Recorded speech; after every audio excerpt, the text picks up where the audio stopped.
Oh, well, thankfully, we are getting really close to some live Phish shows. I wish there was more spring dates, but we'll take what we can get at this point, I suppose. I don't know about you, but I am really struggling over here. That's on this channel specifically, and just overall. It turns out I've realized I'm pretty boring around here. I have a pretty boring life. I didn't realize I did.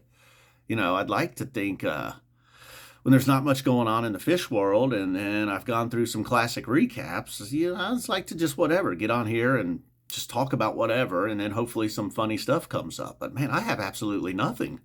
It's like, that's a pretty boring life, really. It's hard to admit. I'm like, man, I didn't realize I was so boring. Have I gotten to this point? It's not like, I don't even have kids to blame it on. And it's not really my marriage. I can't blame it on my wife either. It's not her fault. I don't know what happened, man. I thought I was cool.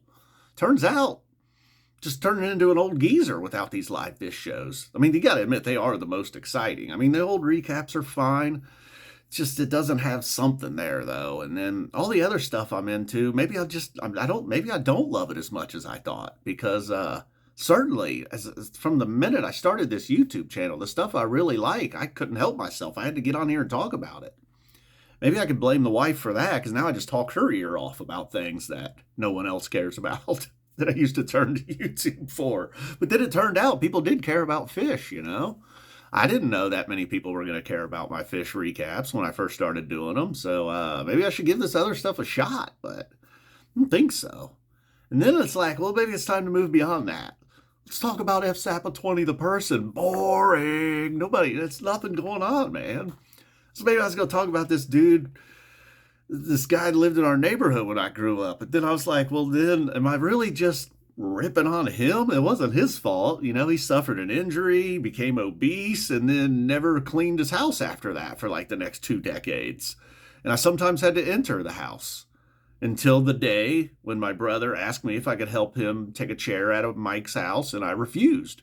And a friend of mine was like, that's not very cool, man. Go help your brother. I'm like, no, I ain't going over there. You don't understand. And he went over there and he helped, and he was vomiting on the sidewalk 30 feet away from the house. Hadn't even entered the house yet. I'm not kidding. Sadly, though, Mike's no longer with us. Went to his funeral. He was a hell of a good guy, too, man. It's just filthy. I mean, you think the people on hoarders are bad. It wasn't really a hoarding situation. It was a he never cleaned situation. And being an obese man, the bathroom situation wasn't real smooth. There's shit everywhere, is what I'm trying to say. It was bad, man. Dog lived there for about a decade with him. So then I was like, yeah, maybe I shouldn't talk about that. Hold on. Mike was a really nice, good guy, and he died, unfortunately. And yeah, I still know his daughters, or I'm friends with him on Facebook anyhow, kids from the neighborhood. I don't know. So I was like, yeah, I better not do that. Definitely don't want to tell you his nickname.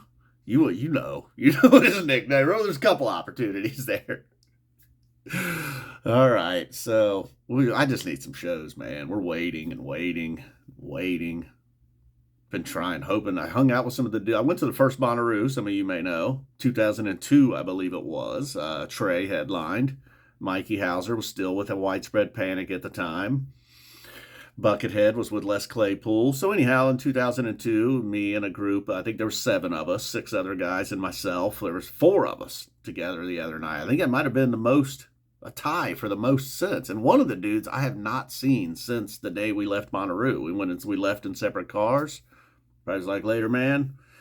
Haven't seen him since until the other night. The other dudes I see sporadically, I've definitely stayed in contact with. One guy turns out, I'm like, oh, I guess he's my concert friend. I've seen Billy Strings with him a couple times. Saw Galactic with him once. With Jazz Fest, Days Between with him once. Turns out he's my concert friend. I've learned all kinds of stuff about myself throughout my boredom here. Tried to even use ChatGPT, and I was like, hey, man, make my life cooler. And it was like, we can't do that. All right, boom, I'm out of here. Love you guys. We're getting some shows soon. Definitely be doing some picks. So I don't know if I can do the picks every show. I got so much going on. Might not be able to squeeze them in every day. But certainly day 1 of tour, we're doing some picks, making some predictions, some wishes, some wish lists. Phish list, they call it. All right, I'm out of here. Geezer time.